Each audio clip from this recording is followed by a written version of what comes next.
Et salut tout le monde, c'est Rémi Debé. Aujourd'hui, on se retrouve pour un deuxième épisode des rumeurs de transfert de rugby. On va parler de ça, des rumeurs ou de ce qui a déjà été signé dans notre championnat et dans le monde du rugby.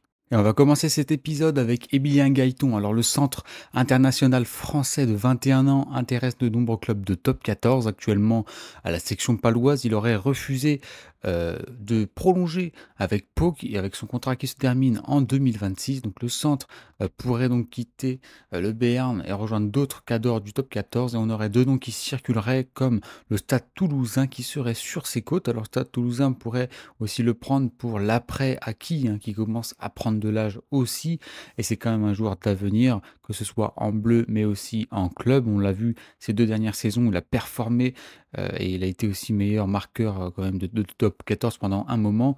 Donc c'est un très bon joueur aussi défensivement et athlétiquement.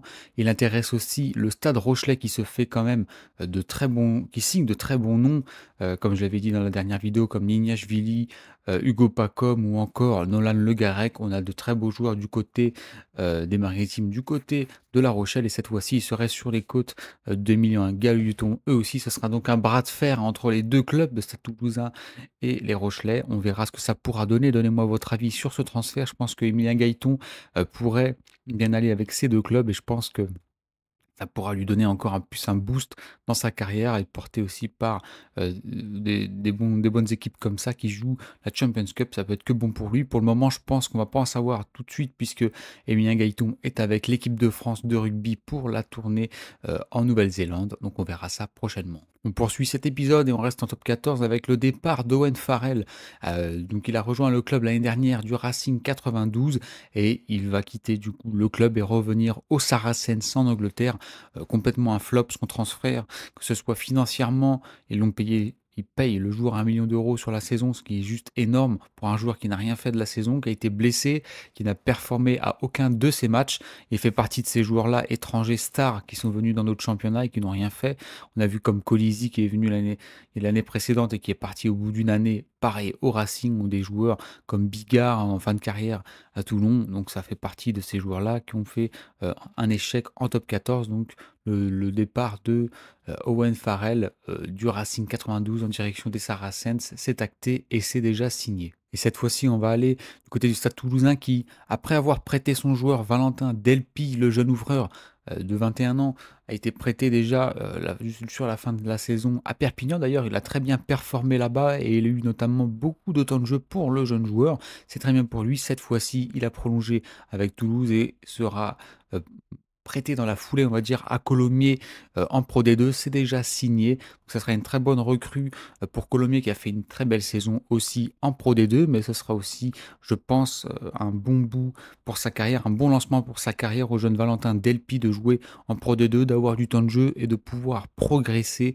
dans un des meilleurs championnats du monde, donc qui est la Pro D2. On va rester encore du côté des jeunes joueurs, puisque c'est le jeune centre Robin Tacola, âgé de seulement 20 ans, le jeune centre français, pardon, breton, qui vient de Vannes, pourrait quitter le club pas tout de suite ou alors en fin de saison prochaine. Ça dépendra des clubs, de leur envie et de si Vannes le laisse partir. Mais Tacola intéresse 4 clubs, dont notamment Montpellier et Toulon, qui misent aussi sur la jeunesse ces dernières saisons et sur ces derniers recrutements. Donc on pourrait voir ce jeune centre qui fait actuellement la Coupe du Monde des moins de 20 ans avec les Bleus performer cet été, et pourrait donc après quitter Vannes, qui descend d'ailleurs en Pro D2 malheureusement pour eux, pourrait donc quitter le club pour rejoindre d'autres de ces clubs-là. Il y avait l'Aviron Bayonnais et aussi Bordeaux qui se seraient renseignés, mais ils ne sont pas plus avancés pour le moment sur ce jeune joueur. Donc on verra ce que pourra faire ce joueur s'il quitte Vannes.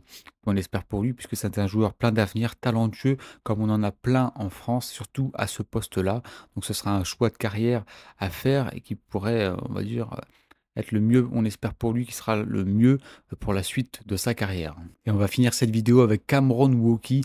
Alors l'avant qui joue plus trop d'ailleurs en équipe de France. Il est moins appelé qu'avant, mais Cameron Wauquiez pourrait déjà quitter le Racing 92 après l'avoir rejoint il y a 2 saisons, si je dis pas de bêtises. Après être passé par Bordeaux, il pourrait du coup rejoindre l'Union Bordeaux-Bègles, revenir chez lui et revoir ses anciens coéquipiers puisqu'il pourrait signer là-bas.